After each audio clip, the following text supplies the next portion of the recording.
Looks like a story that'll interest our readers, Mr. Ripley. Tell us about this trip you're starting on.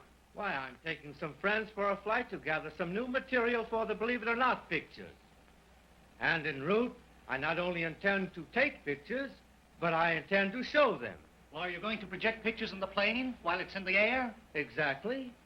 That shows how far aviation has progressed. What? About a year ago in Montana, a plane flew by itself. When the pilot started the propeller, this lone plane took to the air and flew for 6 miles and made a perfect landing by itself. And my friend Eddie Rickenbacker, during the war, shot down 12 Fokker planes. And today, Captain Rickenbacker is the vice president of the Fokker Aviation Company. Well, time flies, gentlemen. I must be off. Thank you, Mr. Ripley. Bye. Goodbye. While on the subject of aviation, I'd like to draw for you the remarkable trip of Commander Byrd, who circumnavigated the world in 30 minutes.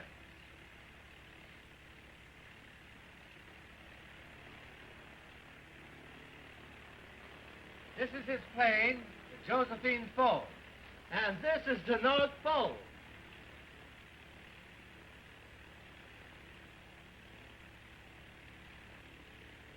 In his endeavor to locate the pole, Commander Byrd circled around it for nearly half an hour. He went around like this.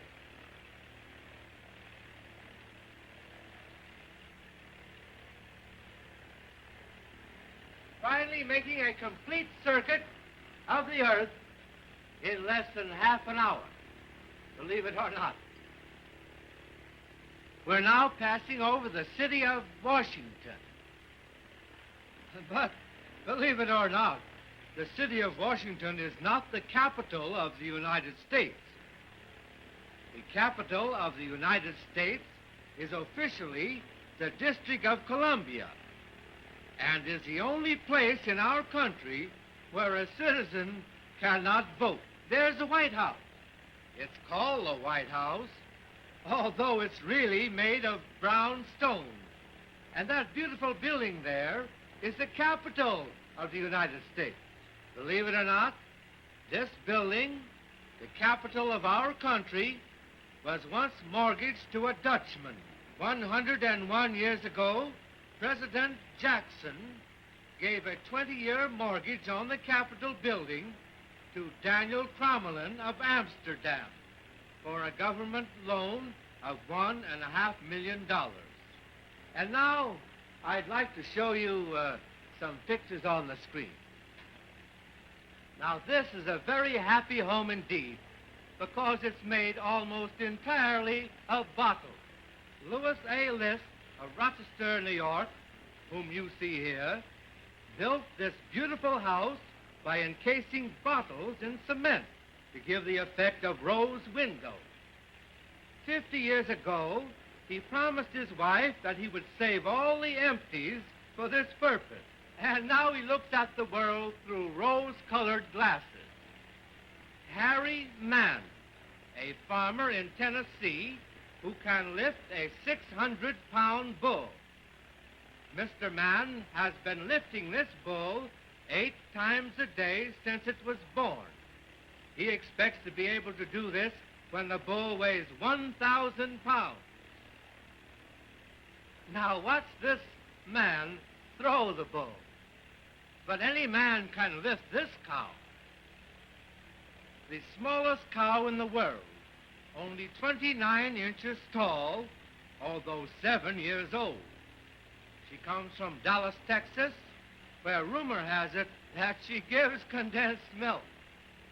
Now, you've all seen the one-armed paper hanger, but have you heard the armless trombone player? This is Chelm St. Orr of Plattsburgh, New York.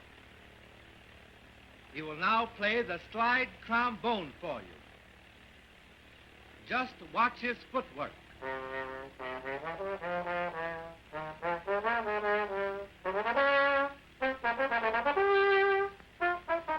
Here is the smallest town in the United States, Arundel-on-Bay in Maryland. According to the last census, it has a total population of 1.